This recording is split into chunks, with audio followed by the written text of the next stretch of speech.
ఇల్లుకు పన్ను వేస్తుంది ఏ ఒక్కళ్ళకు ఏం హక్కు చెప్పు. మరి గా అరుగులు కడదానంటే పంచాయతీ బోర్డు కడుగు వాటరు గా నల్ల పెడితే నల్ల బిల్లు వేస్తే అది కరెక్టే, అది నల్ల బిల్లు ఇస్తాం.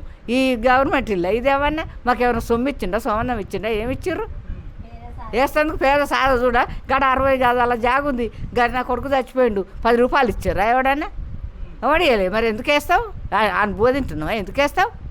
ఆ బియ్యం వేయకున్నా సరే, ఆ 12 కిలోలు బియ్యం వేయకున్నా సరే. ఫిరి బస్ ఎక్కిపోతున్నాం. ఏడిపోతున్నాం కాదు, ఏడికన్నా పోయి చాదా వస్తున్నావా, ఎక్కడికన్నా పోయి కూరగాయలు తెస్తున్నావా, ఏ ఊరికన్నా పోతున్నామా?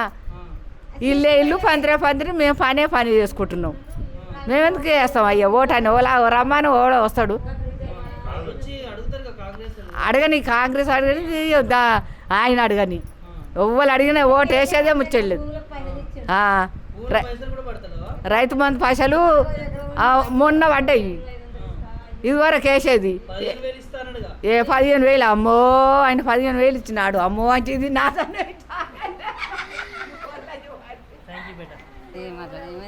ఇల్లుకు పన్ను వేస్తుంది ఏ ఒక్కళ్ళకు ఏం హక్కు చెప్పు. మరి గా అరుగులు కడదానంటే పంచాయతీ బోర్డు కడుగు వాటరు గా నల్ల పెడితే నల్ల బిల్లు వేస్తే అది కరెక్టే, అది నల్ల బిల్లు ఇస్తాం. ఈ గవర్నమెంట్ ఇల్లు ఇదేమన్నా మాకేమైనా సొమ్ము ఇచ్చిండా సోమన్నం ఇచ్చిండా ఏమి ఇచ్చిర్రు? వేస్తేందుకు పేద సాధ చూడ గడ 60 గదాల జాగుంది గడి నా కొడుకు చచ్చిపోయిండు 10 రూపాయలు ఇచ్చారు ఎవడన్నా ఎవడియలే. మరి ఎందుకు వేస్తావు? ఆయన బోధింటున్నావా? ఎందుకు వేస్తావు? ఆ బియ్యం వేయకున్నా సరే, ఆ 12 కిలోలు బియ్యం వేయకున్నా సరే.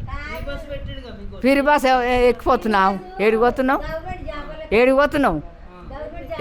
కాదు, ఏడికన్నా పోయి చాదా వస్తున్నావా, ఎక్కడికన్నా పోయి కూరగాయలు తెస్తున్నావా, ఏ ఊరికన్నా పోతున్నామా? ఇల్లు పందిరి మేము పని చేసుకుంటున్నాం. మేము ఎందుకు వేస్తాం అయ్యా ఓటని? ఓలా రమ్మని ఓడో వస్తాడు అడగని, కాంగ్రెస్ అడగని ఆయన అడగని, ఎవ్వరు అడిగినా ఓటు వేసేదే ముచ్చలేదు. రైతు బంధు పైసలు మొన్న పడ్డాయి, ఇదివరకు వేసేది 15,000. అమ్మో ఆయన 15,000 ఇచ్చినాడు. అమ్మో అంటే ఇది నా